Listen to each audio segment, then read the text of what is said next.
नमस्कार, बहुत स्वागत है आप सभी का। आप देख रहे हैं IBC 24 और मैं हूं आपके साथ आकांक्षा पांडे। शाम के 7 बज रहे हैं, वक्त हो गया है मध्य प्रदेश के बुलेटिन का, मध्य प्रदेश में आज क्या हुआ का। और इस बुलेटिन की शुरुआत करेंगे बड़ी खबर के साथ। भोपाल से बैंक अकाउंट खरीदने बेचने वाले गिरोह का खुलासा हुआ है। 3 आरोपियों की गिरफ्तारी हुई है, जिसमें एक महिला भी शामिल है। तो ये बड़ी खबर भोपाल से।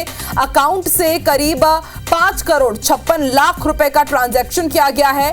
8 लाख रुपए कैश, 3 कार्ड स्वाइप मशीन बरामद हुई है, 7 मोबाइल, 34 क्रेडिट डेबिट कार्ड भी जब्त हुए हैं। मामले में मुख्य सरगना अब भी फरार चल रहा है, उसकी तलाश की जा रही है। कोलार पुलिस ने यह बड़ी कार्रवाई की है। तो इस वक्त की बड़ी खबर, ये बैंक अकाउंट खरीदते थे, बेचते थे। एक सनसनीखेज ये खबर आपको बता रहे हैं। एक बड़े गिरोह का खुलासा हुआ है। 3 लोगों की गिरफ्तारी हुई है, जिसमें एक महिला भी शामिल है। जानकारी यह भी है कि करीब 5.5 करोड़ से ज्यादा का ट्रांजैक्शन हुआ है इन अकाउंट्स में। कई अकाउंट्स मिले हैं ऐसे जो संदिग्ध थे। काफी लंबे लंबे और बड़े बड़े ट्रांजैक्शन इसमें हो रहे थे। और उसके बाद जब छानबीन की गई तो यह पता चला कि ये फर्जी अकाउंट्स थे, दूसरों के नाम पे अकाउंट खुलवाए जाते थे और फिर इनमें ट्रांजैक्शन होता था। अब जांच की बात यह होगी कि आखिर ये ट्रांजैक्शन कहां से होता था, आखिर जो इसमें अमाउंट डाला जाता था वो क्यों था, आखिर किसका था।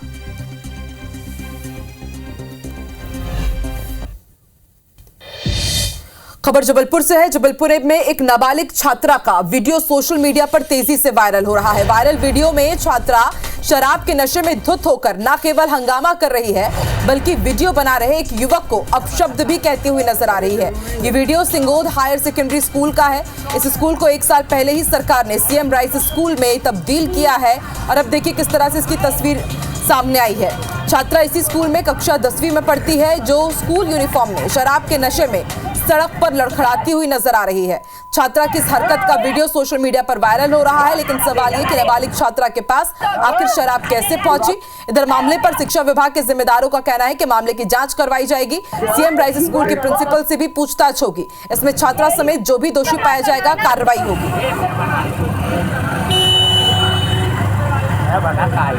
अरे जरूरी है।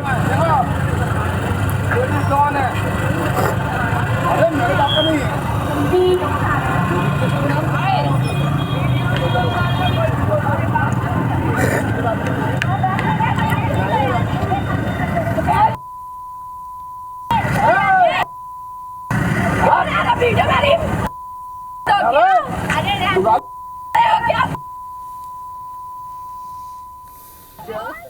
इस प्रकार की माज अगर आपने संगोद बताया तो मैं वहाँ जांच करवा रहा हूँ। BO से जांच करवा दूंगा। किसी भी प्रकार का इंडिसिप्लिन मैं स्कूलों में नहीं क्षम्य होगा। नियमानुसार छात्रा को निष्कासित किया जाएगा, परंतु जांच के बाद किया जाएगा यदि वह इस प्रकार कोई प्रकरण है तो। स्कूल पे भी कार्रवाई करेंगे कि इस प्रकार से क्यों लापरवाही, क्यों नहीं देख रहे बच्चों को। RTO के पूर्व कांस्टेबल सौरभ शर्मा और उसके दोस्त चेतन शर्मा पर शिकंजा कसता जा रहा है। अब तक कई CCTV फुटेज खंगाले जा चुके हैं, जिसने कई राज खोले हैं। दूसरी ओर इसे लेकर मध्य प्रदेश में सियासी पारा भी गर्म हो चुका है। तो आज काली कमाई के इस धन कुबेर कांड में कौन से नए खुलासे हुए हैं, इस रिपोर्ट में देखिए।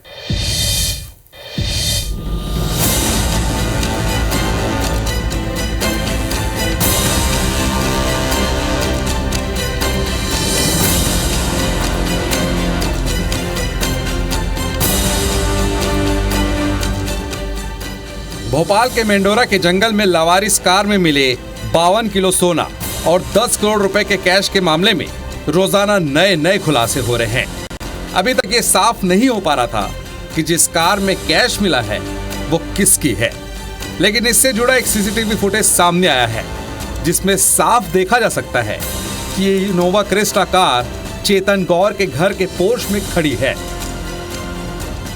ये वो घर है जो दफ्तर के तौर पर पूर्व कांस्टेबल सौरभ शर्मा उपयोग करता था।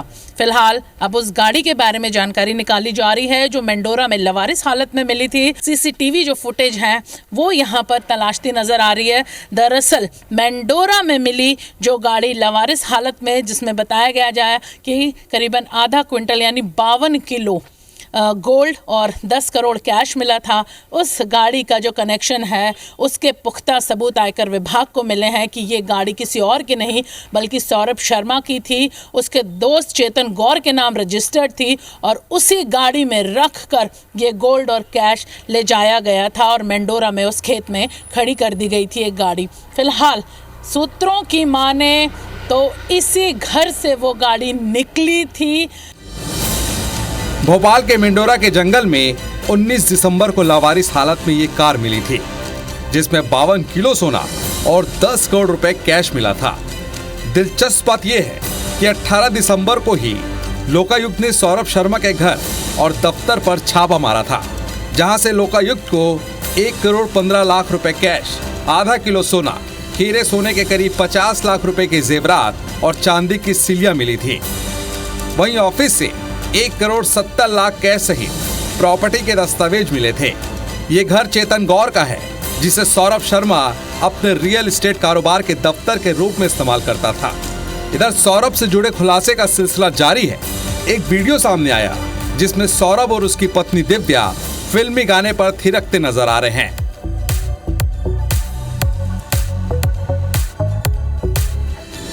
आयकर छापे ने प्रदेश में भ्रष्टाचार के मुद्दे को एक बार फिर केंद्र में ला दिया है। कांग्रेस इसे लेकर हमलावर है और सवाल उठा रही है कि जब एक कांस्टेबल के पास इतना पैसा हो सकता है तो बड़े अफसरों के पास कितना होगा। देखिए, बीजेपी का वायदा था काला धन लाने का। काला धन तो नहीं आया, लेकिन मध्य प्रदेश में पीला धन आ गया। मैंने एक वीडियो जारी करके आशंका जाहिर की थी कि जो सीसीटीवी फुटेजेस हैं वो डिलीट हो सकते हैं। कारण यह है क्योंकि इस पर नाम इतने बड़े हैं कि वो खुल गए तो सरकार हिल जाएगी, सरकार गिर सकती है, इतने बड़े नाम है। सिपाही के पास करोड़ों रुपए, आधा कुंटल सोना, 1.5 कुंटल चांदी मिली तो सिपाही, अब सिपाही के पास अगर इतना है तो डीजी के पास कितना होगा, गृह मंत्री के और परिवहन मंत्री के पास कितना होगा, और इतना है तो मुख्यमंत्री के पास कितना होगा। अरे तुम्हारा सिपाही, उसके पास पैसा आया कहां से? कांग्रेस जहां भ्रष्टाचार और काले धन का जीता जागता सबूत बता रही है, तो वहीं बीजेपी का दावा है कि उनके राज में एजेंसियां सक्रिय है। इतना काला धन पकड़ा जाना उसी का नतीजा है। ये भारतीय जनता पार्टी की ही सरकार है जो कार्रवाई हो रही है। कांग्रेस की सरकारों में आपने कभी सुना कि कहीं छापे पड़ते थे, कहीं कार्रवाई होती थी? जो कार्रवाई करे वही दोषी। तो ये कांग्रेस के खेल और कहानियां हैं, और उसके तार कहां कहां निकलेंगे ये अभी कौन जानता है। अरे कांग्रेस को तो स्वागत करना चाहिए इस कार्रवाई का। हम भ्रष्टाचार को लेकर जीरो टॉलरेंस की नीति पर काम कर रहे हैं। यदि सौरभ शर्मा, चेतन सिंह गौर और इस तरह के राजेश शर्मा जैसे लोगों पर छापे पड़ रहे हैं, तो किसकी सरकार में छापे पड़ रहे हैं? किसकी सरकार है? किसने कार्रवाई करी? क्या कांग्रेस ने कार्रवाई करी? क्या कांग्रेस ने सूचना दी? क्या या कांग्रेस की सरकार में इस तरह का कार्रवाई हुई? क्या यदि हम कार्रवाई कर रहे हैं तो इसका तो श्रेय हमको जाना चाहिए। पुलिस ने इस मामले में कार के मालिक चेतन गौर को गिरफ्तार कर लिया है। हालांकि उसका दोस्त सौरभ शर्मा और उसकी पत्नी दिव्या दुबई में है। पुलिस उनके लौटने का इंतजार कर रही है। माना यह जा रहा है कि ये काली कमाई सौरभ शर्मा की रियल एस्टेट की काली कमाई नहीं, बल्कि आरटीओ का हेड कांस्टेबल रहते हुए भी काली कमाई की है। इसमें कई रसूखदार और बड़े अधिकारियों के भी शामिल होने की संभावना है, जिनके चेहरे बेनकाब होना अब भी बाकी है। भोपाल से हरप्रीत कौर रीन के साथ ब्यूरो रिपोर्ट, IBC 24।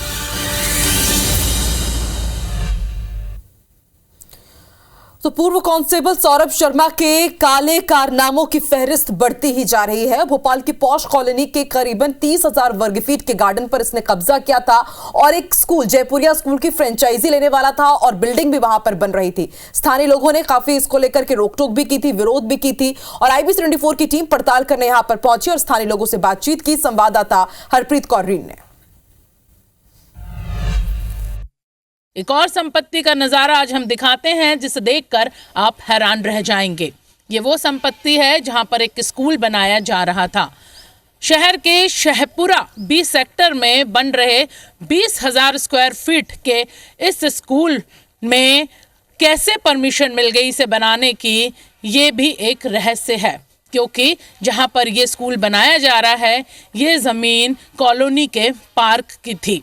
अंदर करीबन ये जो बिल्डिंग 1.5 साल से बन रही है इसमें 10 करोड़ से भी ज़्यादा का जो खर्चा है बताया जा रहा है किया गया। आर्यमन हमारे साथ मौजूद हैं जो पड़ोसी हैं, उनसे बात करेंगे कि आर्यमन आप लोगों ने कहाँ कहाँ शिकायत की थी और यहाँ पर पहले क्या था? पार्क था जहाँ पे हम लोग बच्चे लोग खेलते थे और हम लोग फुटबॉल खेलते थे, लोग बूढ़े लोग वॉकिंग करते थे सुबह सुबह। एकदम से अचानक से इधर बाउंड्री वॉल बना दी गई, हमारी एंट्री बंद कर दी गई, इधर से झूले वगैरह सब हटा दिए गए।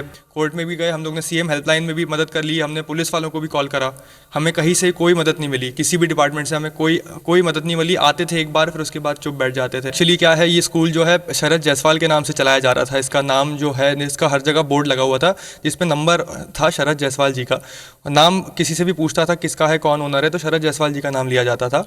जब ये सब हुआ तब उसके बाद पता चला कि ये जो एनजीओ के नाम पे इन लोग ने बीडीए से ज़मीन लीज ली है, वो उनकी रिलेशन में है, उनकी मदर है, उनके नाम पे उन्हें ज़मीन लीज आउट करी और फिर शरद जायसवाल के नाम से ये लोग स्कूल का निर्माण कर रहे थे।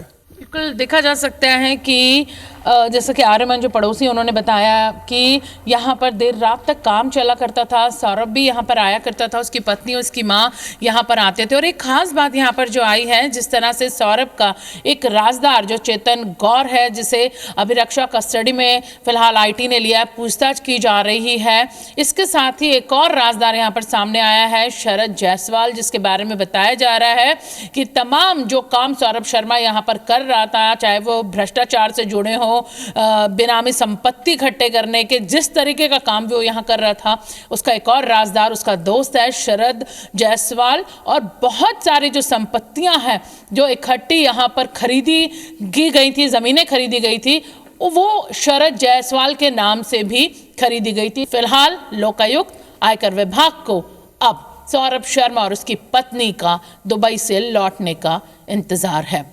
कैमरामैन विनीत चिरवास के साथ IBC 24 भोपाल से हरप्रीत कौर रेन।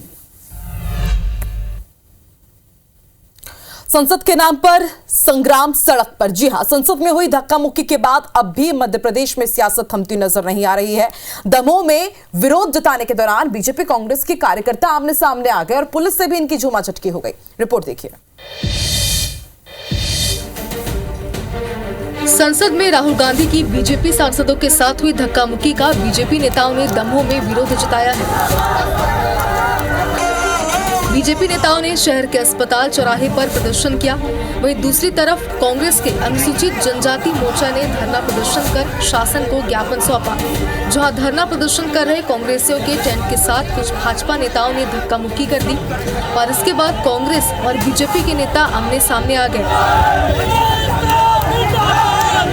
इस दौरान बीच बचाव करने पहुंची पुलिस के साथ नेताओं की झड़प हो गई। विरोध प्रदर्शन करके मुद्दा देने का प्रयास किया, जिससे पुलिस ने जो है बचाने का पूरा प्रयास किया है। कांग्रेस पार्टी की तरफ से धरना आयोजन है और ये जो भाजपा का कार्यक्रम हुआ है, इसकी इनिशिएशन सुबह आई है और सूचनाएं आई थी। मौके पर हालात बिगड़ते देख बड़ी संख्या में पुलिस बल तैनात कर दिया गया। स्टूडेंट स्कूल जाते हैं जहां वो पढ़ सके, लिख सके, लेकिन जरा सोच के यदि वहां उन्हें किसी अनहोनी का डर ही सताता रहे तो वो पढ़ेंगे कैसे? और कुछ यही हो रहा है रीवा के एक स्कूल में, जहां छात्राएं असामाजिक तत्वों से परेशान है, लेकिन स्कूल प्रबंधन कुछ भी नहीं कर रहा। रीवा के मड़वा शासकीय हाई स्कूल में असामाजिक तत्वों से छात्राएं परेशान हैं। असामाजिक तत्व शौचालय की दीवारों पर अश्लीलता भरे कमेंट लिख रहे हैं, जिससे छात्राएं असहज महसूस कर रही हैं। परेशान छात्राओं की शिकायत के बाद भी विद्यालय प्रबंधन कोई एक्शन नहीं ले रहा। मामले को लेकर जब प्रभारी प्राचार्य से बातचीत की गई तो उन्होंने मामले में लीपापोती करते हुए बताया कि हाल ही में उन्होंने विद्यालय का प्रभार लिया है, जल्द ही विद्यालय की व्यवस्थाओं को दुरुस्त किया जाएगा। अभी मैंने सर प्रभार लिया है, 30 को पुराने प्राचार्य रिटायर हुए हैं और जैसी व्यवस्था थी अभी तो ना तो मेरे पास कोई वित्तीय प्रभार मिला है शासन की तरफ से। मैं जो भी होगा तो आगे प्रयास करवाऊंगा कि जल्द से जल्द हो जाए, क्योंकि वॉशरूम की व्यवस्था पुरानी जैसी चल रही थी वैसी चल रही है। सवाल यही कि शिकायत के बाद भी क्या स्कूल प्रबंधन किसी वारदात के इंतजार में है?